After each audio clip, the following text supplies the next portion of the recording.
18 years. Mia Elsher had spent 18 years taking care of everyone else, and she hadn't felt a man's eyes on her body in so long she'd forgotten what it felt like to be admired.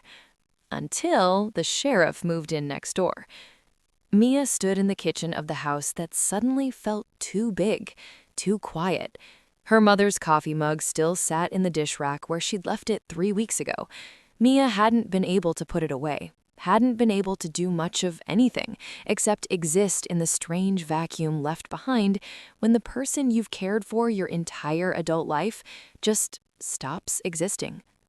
She was 35 years old, and for the first time since she was 17, she had absolutely nothing to do. Her father had gotten sick when she was barely out of high school. Cancer, the aggressive kind that ate away at him slowly, while Mia learned to change bedpans and manage medication schedules and smile through the exhaustion. He'd lasted 8 years. And 3 months after his funeral, her mother's dementia diagnosis came through like a second death sentence.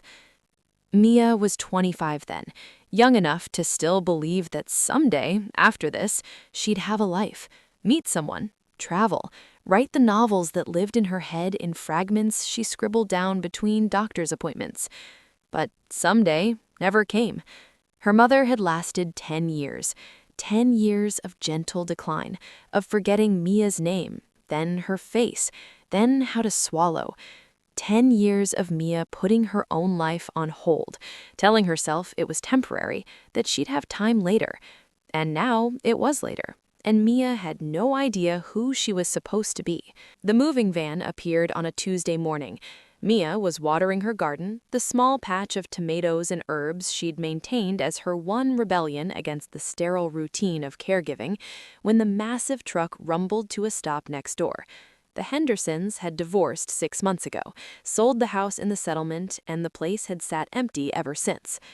She watched the movers unload furniture through her kitchen window, expensive-looking pieces, a leather couch, bookshelves, boxes, but no sign of the owner. For 3 days, the pattern continued, movers coming and going, lights turning on at night, but whoever had bought the Henderson place remained invisible.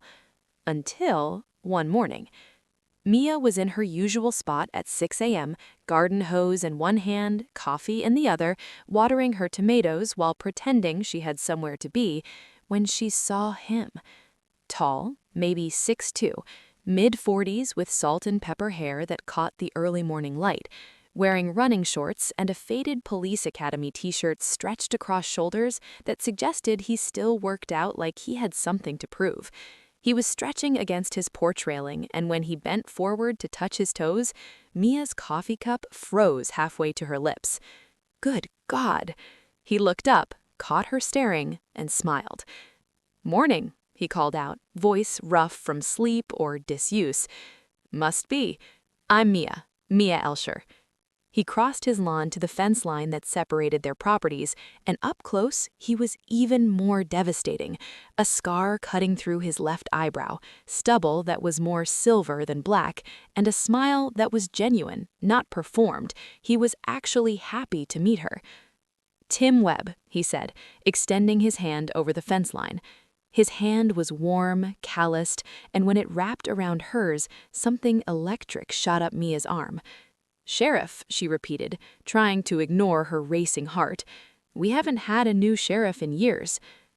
"Not sheriff yet, deputy, but I'm working my way up." His eyes traveled down her body, quick but unmistakable, not leering, just noticing, appreciating. And Mia felt heat flood her face, because no one had looked at her like that in 35 years. "Well," she said, pulling her hand back before she did something stupid like hold on too long. "Welcome to the neighborhood. It's quiet. Boring, mostly." "Boring sounds perfect," Tim said. "I've had enough excitement to last a lifetime." They stood there for a beat too long, neither knowing how to end the conversation, before Tim cleared his throat. "I should finish my run, but it was nice meeting you, Mia." "You too." And she watched him jog away, his stride easy and controlled. Days after their first encounter, Mia discovered Tim was a widower.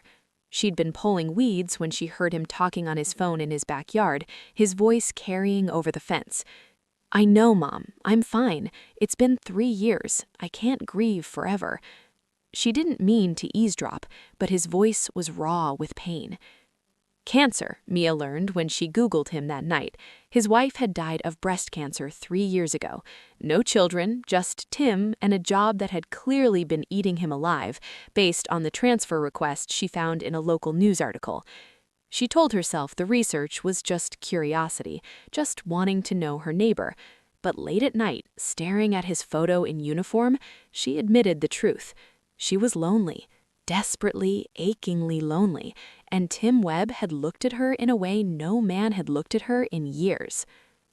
One Saturday morning, Mia awoke to the sound of water rushing somewhere it shouldn't be, and when she ran to the downstairs bathroom, she found a geyser shooting from beneath the sink, flooding the tile floor and starting to seep into the hallway.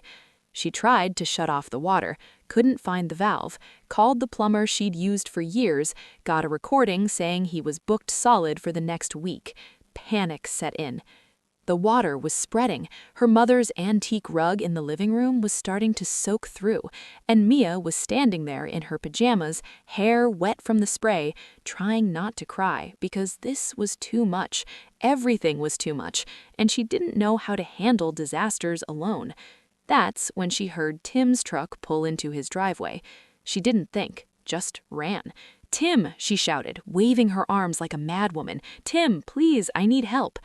He was out of the truck in seconds, keys still in his hand, alarm on his face. "What's wrong? Are you hurt?" "My pipe burst," she said, voice shaking. "I can't turn off the water and the plumber's booked solid. It's flooding my house and I don't know what to do." "Show me," Tim said immediately, already moving toward her house. He found the main water shutoff in 30 seconds, had the flooding stopped in under a minute, grabbed towels from her linen closet without being asked, and started soaking up water like he'd done this 1,000 times. Mia stood there, dripping and useless, watching him save her house. "Thank you," she breathed when the crisis was contained. "God, Tim, thank you. I don't know what I would have done." "You would have figured it out," Tim said, looking up from where he was wringing out a towel. "But I'm glad I could help." They cleaned up together, working in comfortable silence, and when it was done, Mia made coffee because she didn't know how else to express gratitude. "Let me make you dinner," she said suddenly. "Please, to thank you properly. I'm a good cook. It's the least I can do." Tim hesitated. "You don't have to," Mia interrupted. "I want to. Tonight, if you're free?" Something shifted in his expression. "I'm free. Should I bring anything?" "Wine," Mia said, "if you drink." "I drink," and his smile made her stomach flip. Mia spent the afternoon cooking like her life depended on it. Homemade pasta, garlic bread from scratch, salad with vegetables from her garden, tiramisu she'd been perfecting for years, but never had anyone to share it with. She changed clothes 4 times, settled on jeans and a soft blue sweater that made her eyes look brighter, put on makeup for the first time in months, stared at herself in the mirror and barely recognized the woman looking back. When was the last time she'd done this? Cooked for someone who wasn't sick, dressed up for someone? The knock came at 7 p.m. exactly. Tim stood on her porch in dark jeans and a button-down shirt, holding 2 bottles of red wine, looking nervous in a way that made Mia's heart race. "Hi," he said. "Hi," she replied, and for 3 seconds they just looked at each other. "You look beautiful," Tim said finally. "You clean up pretty well, yourself," Mia managed, stepping aside to let him in. Dinner was perfect. The food was good, but the conversation was better. They talked about everything: his career in law enforcement, the cases that had broken him, why he'd transferred to a small town where the biggest crime was teenagers spray painting the water tower. Mia told him about her parents, about the novels she'd started and never finished, about feeling like she'd woken up from a 35-year sleep and didn't recognize the world. "Do you regret it?" Tim asked quietly. "Taking care of them?" "No," Mia said immediately, "but I regret losing myself in the process. I don't know who I am anymore without someone to take care of." "I know that feeling," Tim said. After Sarah died, I threw myself into work, took every dangerous assignment, worked 80-hour weeks, because if I stopped moving, I'd have to feel it, have to accept that she was gone and I was still here. Is that why you transferred? Asked Mia. Partly, Tim admitted. My captain told me I was going to get myself killed, said I needed to either grieve or quit, so I did both. They cleaned up together after dinner, moving around her kitchen like they'd done this before, hands brushing, smiles catching, and when Mia suggested a board game, Tim didn't mention that he had work in the morning. He just said yes. They played Scrabble, argued playfully over whether certain words existed, laughed until Mia's sides hurt, and when Tim spelled out beautiful and placed it carefully on the board, he looked at her and said, "That's you, in case you'd forgotten." The air changed. Mia set down her tiles. "Tim, I should go," he said, but he didn't move. "It's late. You probably—" "I've been celibate for 18 years," Mia blurted out.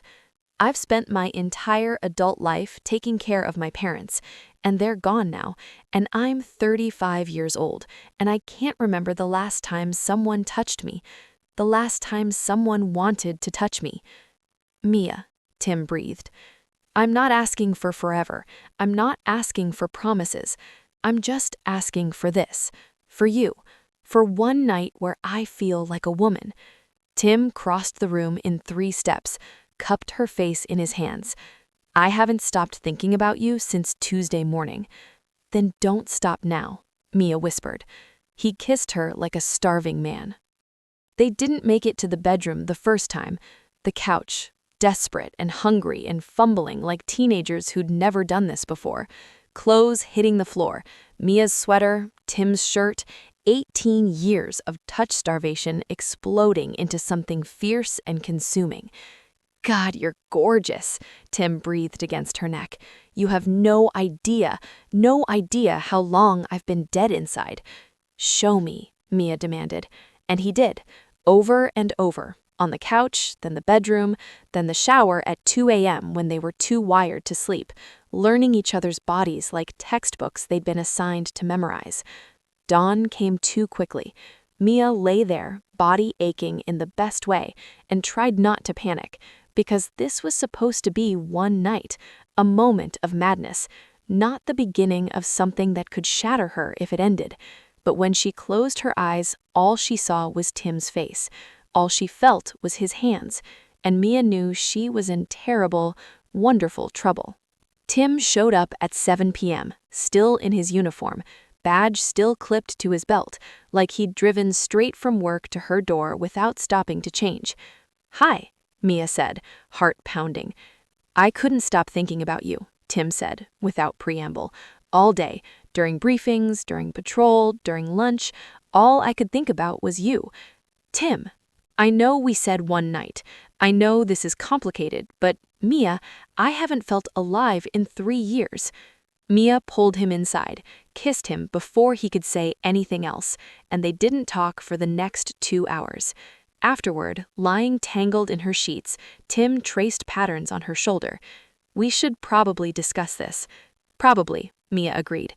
"I don't do casual," Tim said quietly.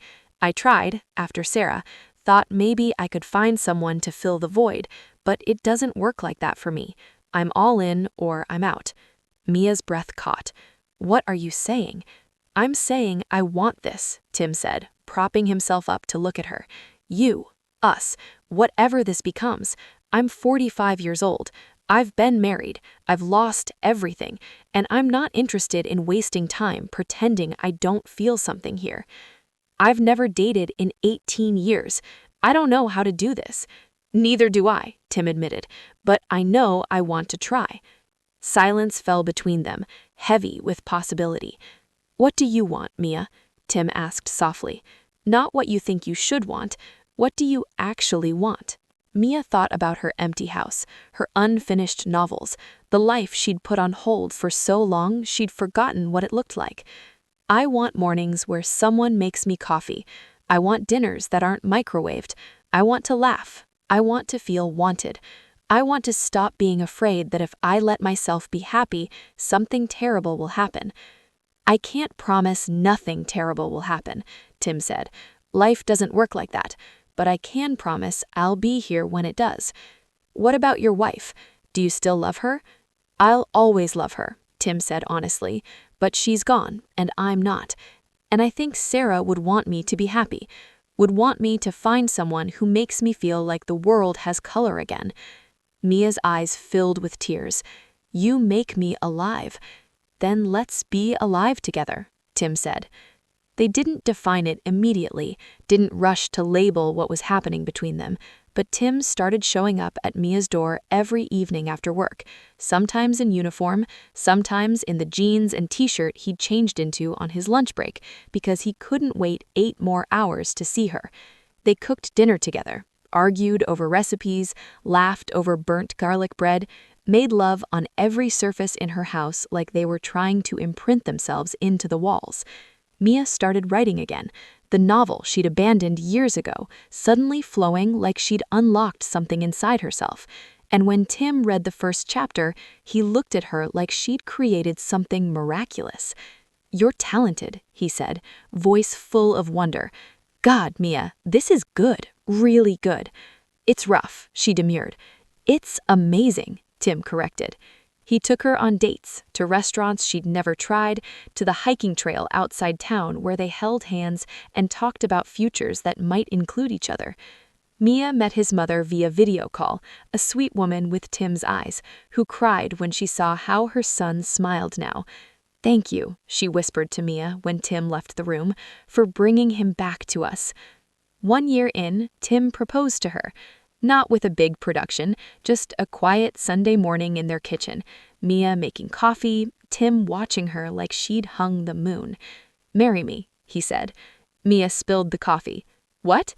Marry me, Tim repeated, pulling a simple ring from his pocket. I know it's fast. I know we're old enough to know better, but Mia, I don't want to waste another second. I want forever with you, however long forever is. Yes, Mia said, laughing through tears. Yes, yes, yes. The wedding was small, just close friends and Tim's mother. Mia wore a simple white dress, and when the officiant said, "You may kiss your bride," Tim dipped her like they were in a movie and everyone cheered. I love you, Sheriff Webb, Mia whispered against his lips. I love you, Mrs. Webb, Tim replied. If you loved Mia and Tim's story, hit the like button, subscribe for more stories like this, and remember, sometimes the best love stories start with a broken pipe and a neighbor willing to help. See you in the next one.